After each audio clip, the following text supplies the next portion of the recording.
session of Essentials of Law, Governance and Development, we thought to speak about the notion of independence of the countries and as well the fact of the birth of the countries. Today's session will focus, as we say, mainly to reflect on what is the independence as a notion and what is as well the birth of a country. The independence of the countries is a notion that in the face of the common of the mortal make the birth of a country. Yes, it is a fact, which is a commemorative fact through which a country celebrates, between brackets, its independence. It's in reality the accession of the country to a national sovereignty, and it's also a fact that try to consolidate the government of a country in the system of the country in the world. And people celebrate the independence of the countries because it's that one that gives them a kind of pride. At that time, they believe that they have got what is called the freedom and the self-determination of the people of their country, the self-determination of their own nation. That's why every time this date is considered to be a sacred date that through which people of the country remember that they have accessed it to independence. It's a good date to consider in the curriculum vitae of the countries, a very good date to consider in the life of the nations, the date of independence.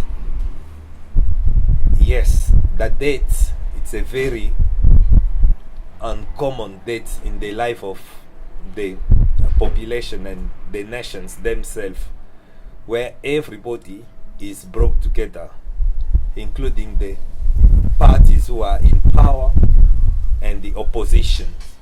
So all of them, they come into action like one people to feast, to celebrate the day of the independence, that the day they have acceded to the national sovereignty and to even the international sovereignty as well, because it's from that day that they are recognized by the other countries that exist already in the system of the nation as one of the nations that has come as an international subject in the world. And they have to deal with the new nation as an equal subject to them. They remember through that, from that date, the heroes. They remember the fights. They remember as well the long journey that took them from the colonization, if they have been through, to the day of the independence. Yes, it's a day of a pride. It's a even day of a huge and a big pride that you will never see in the life of the nation or in the life of the countries. I do not know up to today if there is a feast or a day that brings all the people of a nation together than the day of independence. It's a day of national dignity. It's a day of national pride.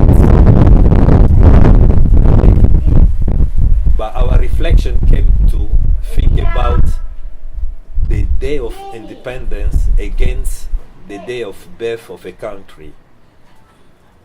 We came to think and to notice that before even people celebrate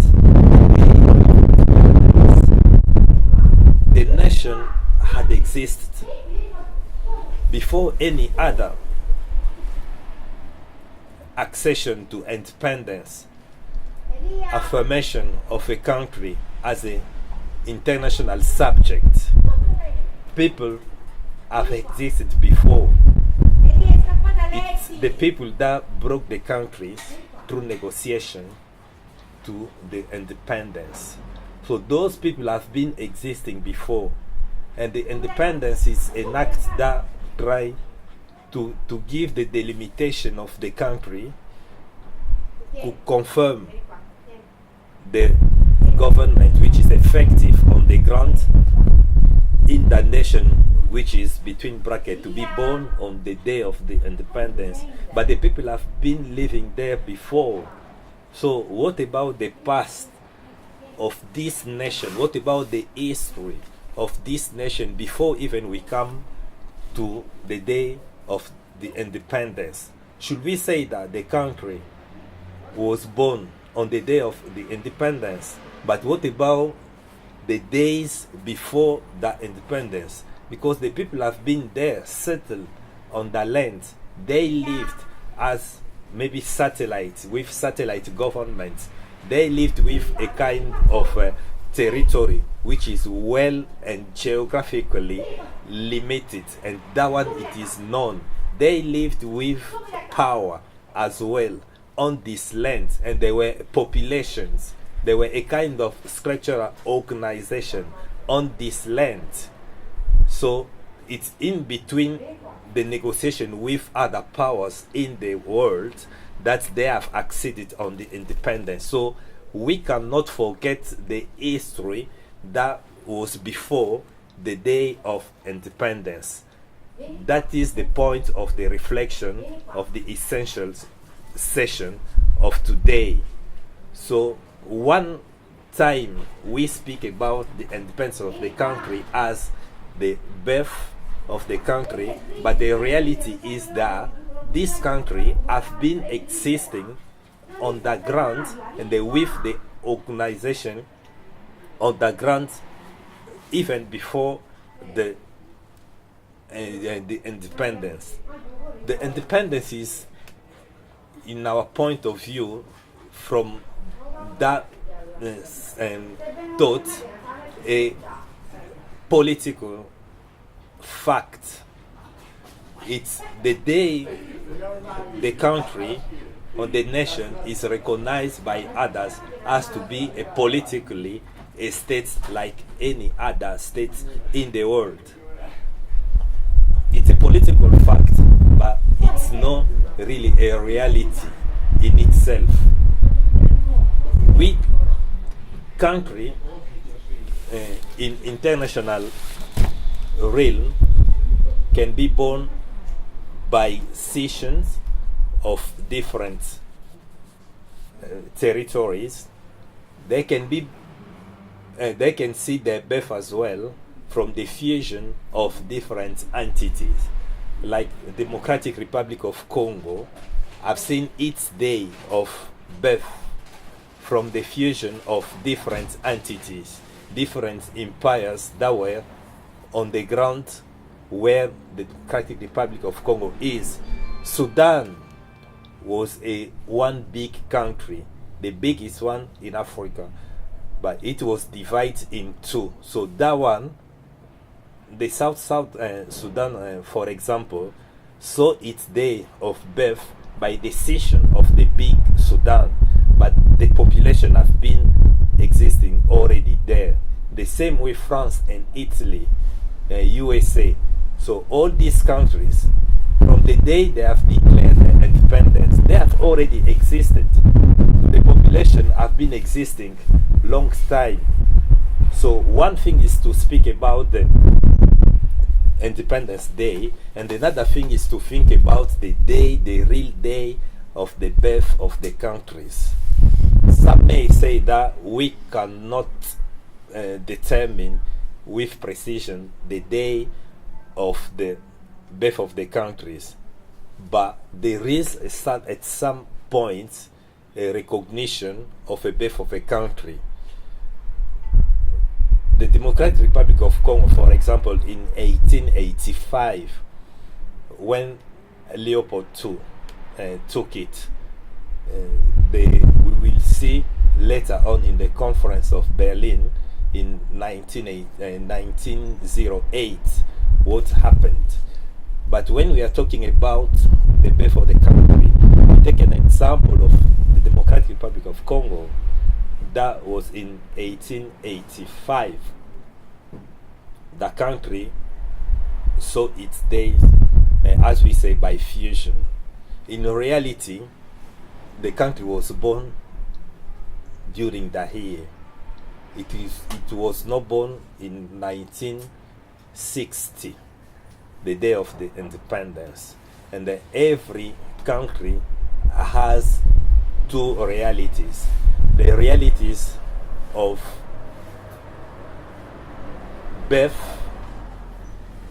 which is a social reality, and the reality of independence, which is a political reality. So this is a brief, and we are going down and deep into that reflection to explain that if a country today has to celebrate the day of independence, they have as well to find the day to celebrate the day of their birth. In Iraq, the first time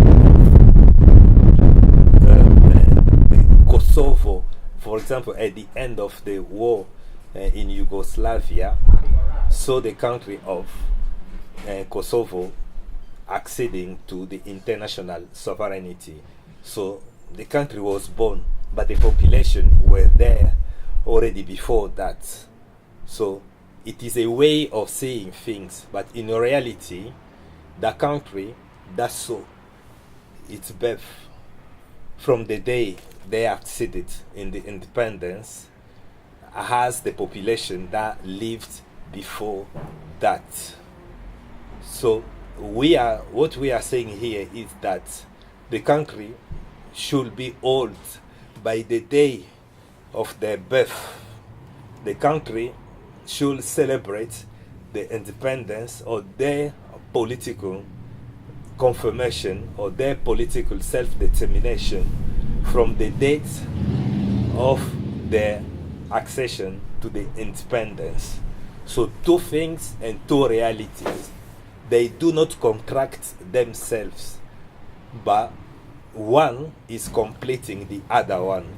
The birth obviously is coming before, and the independence is coming later than that. So this is to call to the researchers, to the thinkers, to try to revise or to think otherwise about these two nations, and as well to call on the politicians, on the government of the country to reflect on the reality of the existence of their societies, to the existence of their nation before even the political fact which is the independence. We are militating for the countries to remember the date of their birth, but we want as well the country to celebrate their independences. So two things, two realities that go together, that do not exclude one another, but that must be recognized, and then not only the accession of the country on the international sovereignty and in the system of the country in international arena. So the birth of the country is different than the independence day. Let's think everyone about that, and then we will see surely that one is different than another, but all of them go together in the curriculum vitae of the country, in the curriculum vitae of the societies. Congo, for example, should have today more years than it is given. Not only 57 years, it was born long time ago. It was born in 19th centuries, not in the 20th centuries. So it's more age than that. And I believe any other country as well of the world has more age than what is given by the simple fact or the political fact of the political accession in the internal. So we have more than that.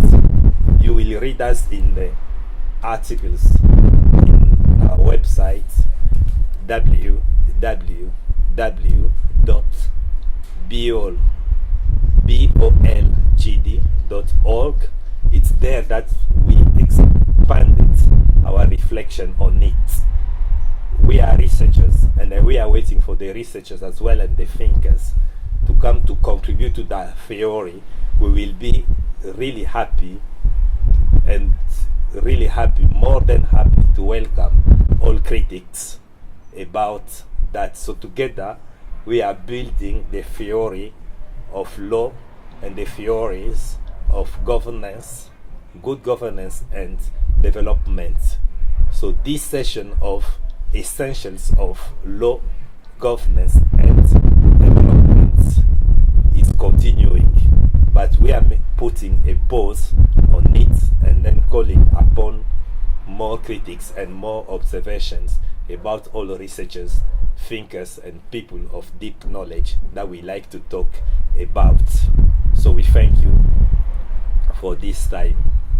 We'll meet you in the typing and writing.